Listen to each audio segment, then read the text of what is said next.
If beginning is hard and ending is harder, you're not lazy. You're confronting something Steven Pressfield refers to as resistance. It's the unseen energy that hijacks you away from the work most important.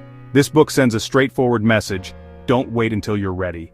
Invite resistance, then sit down and do the work, a little bit each day.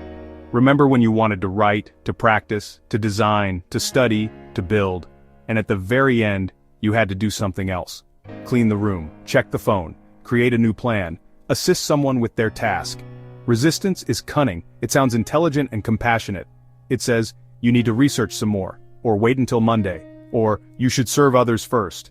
This book is a gentle but insistent nudge. It says, this is an actual struggle, and you can move through it with small, consistent action. Chapter 1 identifies the enemy.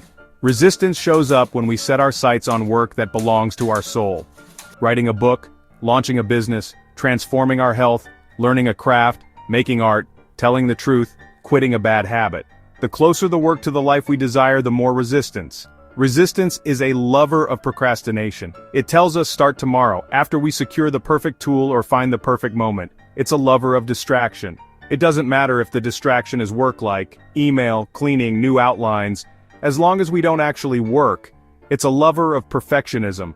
It tells us perfect forever so we never have to release. It's a lover of self-doubt. It tells us we're too old, too young, not trained, not gifted, not connected. Pressfield says, these messages feel personal, but they are not true. They are strategies from the same enemy that appears every time we attempt to make progress. If it appears at the same moment, just as you sit to work, it's resistance, not reality. Naming it as such is strength.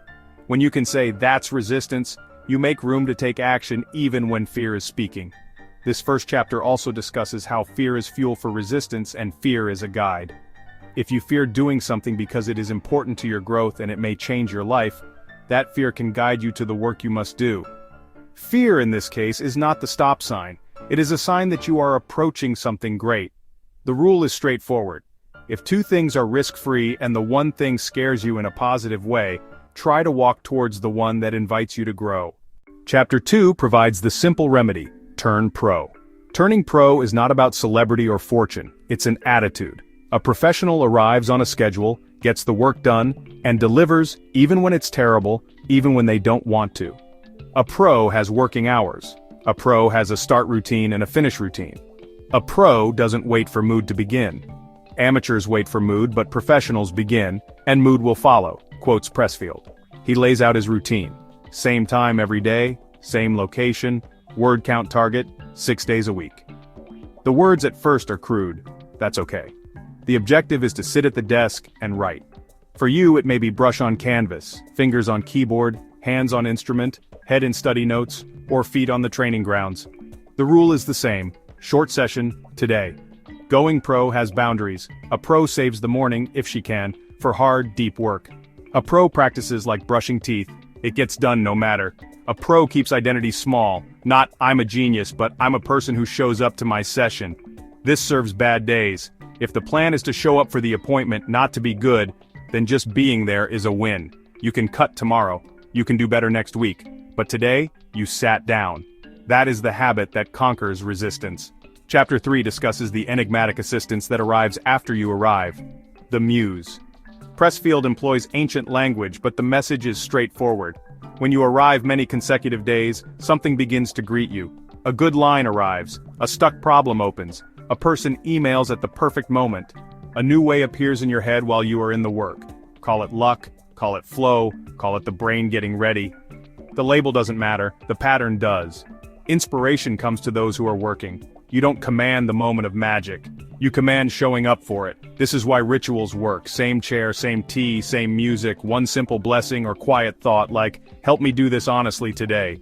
Then start. The Muse honors movement. This chapter cautions us too against ego. Resistance invites us to seek opinions, likes, status, and approval. The Muse invites us to care about honesty, effort, and completing the piece. When we make identity about result, did we achieve what we wanted? We are reluctant to experiment and too sensitive to tolerate silence. When we make identity about the offering, did I show up and tell the truth today? We become strong. We move more, send more, and expand faster. Ironically, this appears to have better outcomes because the work is authentic. Chapter 4 delves into daily tactics for difficult days. Everybody has the blank page, the blank canvas, the blank brief, the blank gym floor. The resistance is loud on those days. Pressfield suggests making the task smaller until it is safe to start. If write a chapter is too overwhelming, change it to write one messy paragraph. If make the perfect design is jammed, change it to make a bad draft in 30 minutes. If run 5 kilometers is daunting, change it to put on shoes and walk for 10 minutes. This is not cheating, it is physics. Bodies at rest, stay at rest. Bodies in motion, stay in motion. One honest step to the next.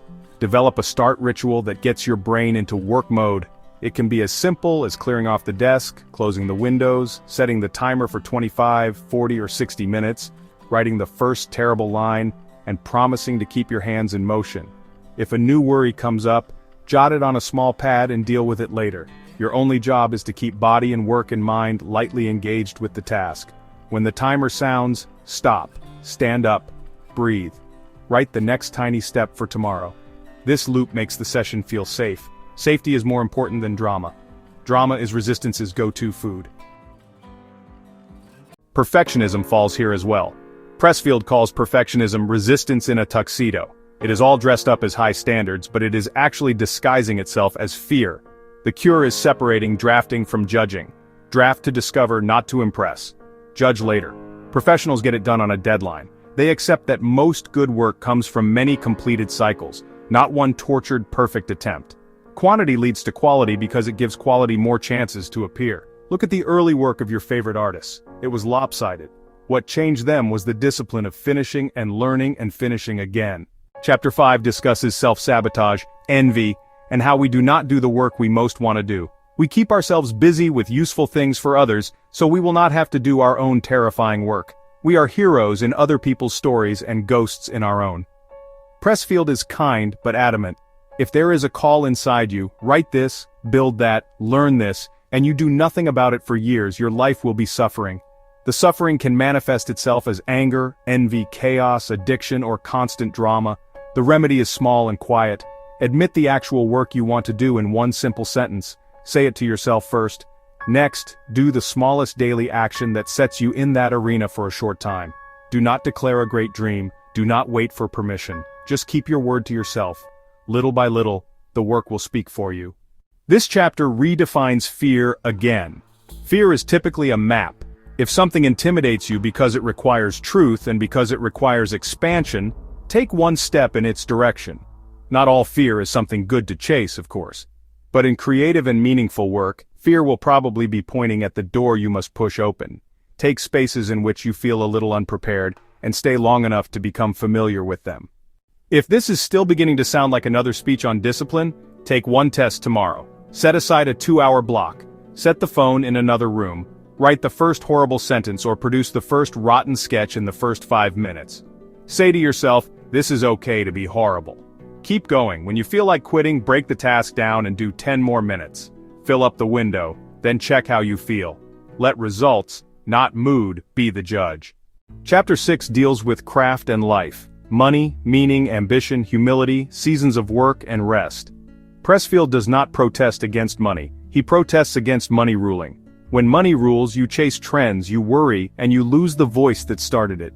If you work for the work, speak the truth, make the thing well, show up for the practice, money will more likely follow in its own time. Calling is not magic destiny. Calling is a daily decision.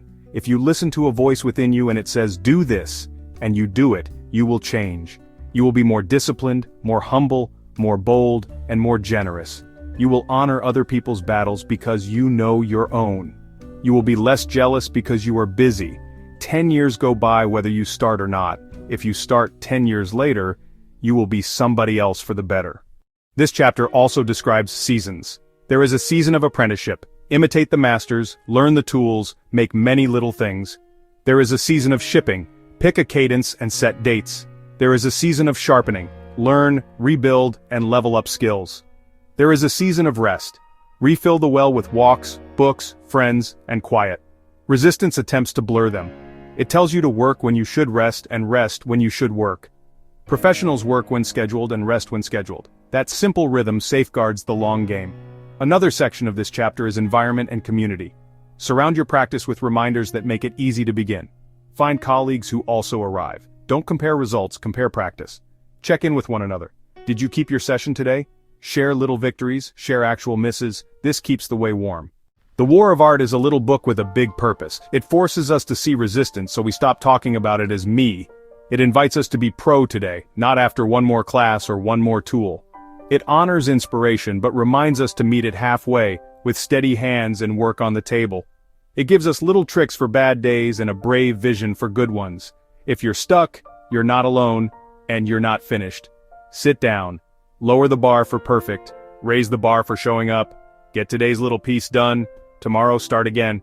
That is how quiet lives become great. If that's something to do, tap like for a quiet yes. And subscribe if you want a quiet corner each week to practice your craft with us.